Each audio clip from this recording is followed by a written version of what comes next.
wild, son.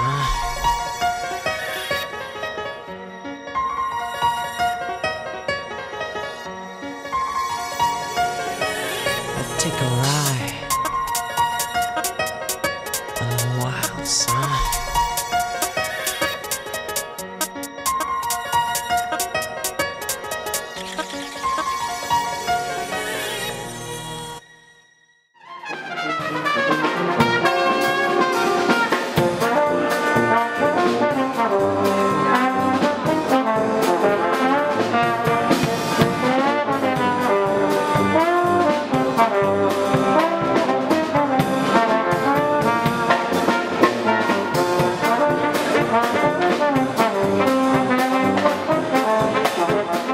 Gallikas fondas buvo įkurtas Ūkio banko 2008 metais ir tik šiais metais mes pirmą kartą siūlome lietuviams nuvykti pas Birutę Gallikas į Indoneziją, į Kalimantaną, į džiunglės, į vietą, kur ji dirba jau daugiau negu 40 metų, pamatyti tą visą veiklą, kuo ji užsiema. Nes lietuviai per 5 metus fondo gyvavimo metus ir išleidom knygą, perskaitė Birutės istoriją, labai susidomėjimas jaučiasi didelis ir yra pirmą kartą galimybė nuvykti ten arba kaip į ekoturą, tiesiog apsidairyti, arba savanoriauti 3 savaitėms. Tokia yra mūsų pristatoma savanorystės programa.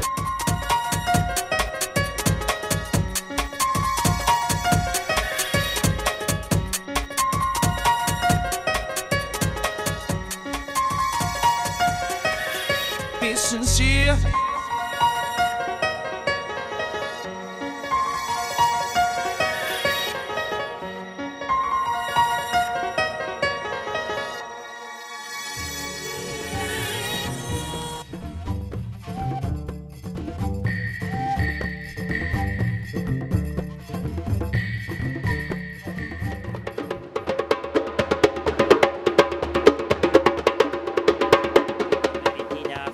Ir Pietinės Afrikas, tai yra ta teritorija, tai visa Europa, tai įsivaizduokit, kokie didžiuliai plotai ir ko ten galima pamatyti.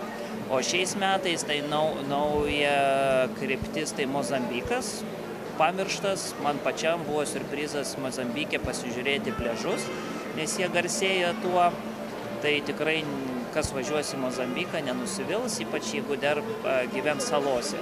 Čia daugiau polisinis, bet ką suteikia Indijos vandenynai, organizuojami vandenyje safarija, tai tikrai visiems išliks ilgai atmintyje.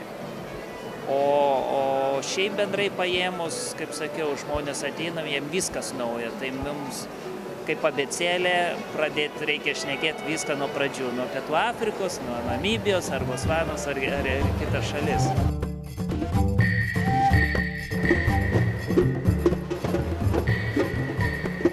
Egwu anyị bụ egwu omenala. Bịanụ be anyị Afrịka. Afrịka go!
Mes organizuojam keliones, ne europinės, tai yra kaip Nepalas, Afrika, Argentina ir Kosta Rika.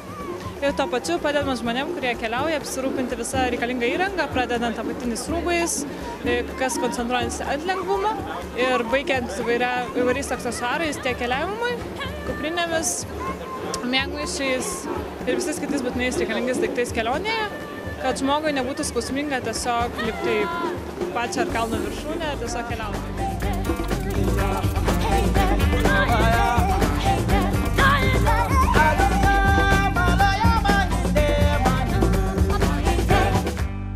Va, 10 balų aptarnavimas. Baltic Travel Service, va tikrai žmonės, patikėkit Petrausku, kuris bankrutavo, kuris jau, kaip sakant, gyvenimą savo palaidojo, jau dabar rytoj. Bet va yra agentūra, kur dirba kitais principais, dirba kokybė ir klientui.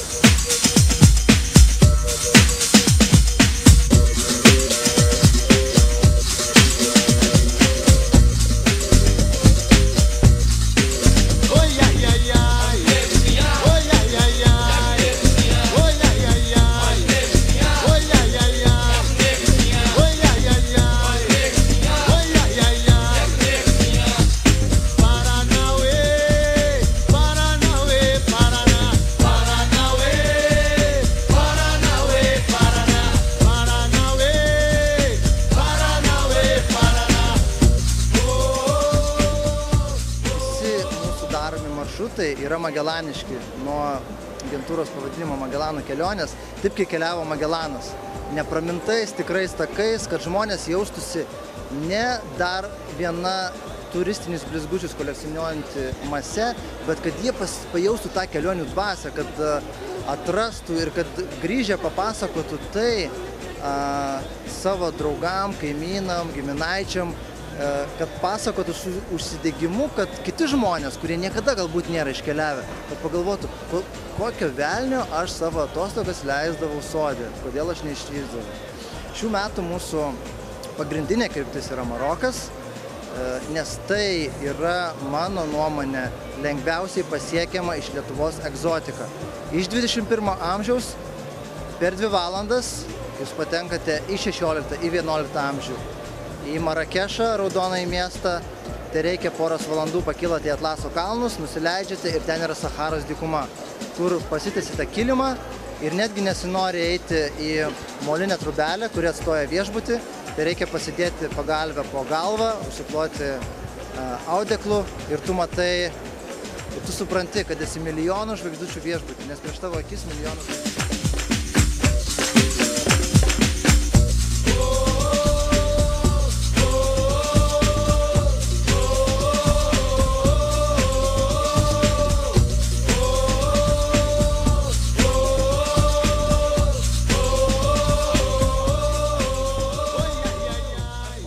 Jau dabar jau nemažai laiko praėjo, 10 metų.